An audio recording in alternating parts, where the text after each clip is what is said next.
Meeting जावंक नाशिल्ली so that J routine सगळो पॉलिटिकल डेव्हलपमेंट आनी ऑनरेबल प्रायम मिनिस्टर नरेंद्र मोदीजीचो वाडदिवस हाजेर मीटिंग आशिल्ली. सो कोर ग्रुपाक आमी ब्रीफ करता ऑलवेज ज्यो पॉलिटिकल एक्टिविटी जी जाल्या ती ब्रीफ केली आनी फुडली जे आमच्या माननीय मोदीजीचो बर्थडे आनी त्या निमित्तान 15 दिसाचो जो सेवा समर्पण कार्यक्रम जो आसा त्या सेवा समर्पण कार्यक्रमाचेर ब्रीफिंग आशिल्ली.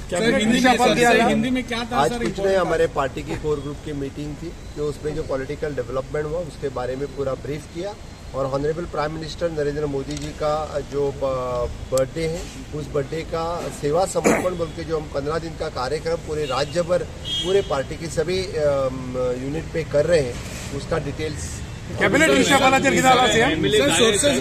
सोर्सेस बोल रहे हैं कि दिल्ली में मीटिंग है जेपी नड्डा साहब. अभी नया एमएलए आए हैं उनको मैंने नड्डा साहब को पीएम साहब या अमित शाह को मिलने के लिए अभी डेट डिसाइड होने के बाद जाएंगे. सर वायरल हो रहा है कि 3 एमएलए को निकाल के नया एमएलए को बनाने का. अभी तो अजून डिसाइड करू ना.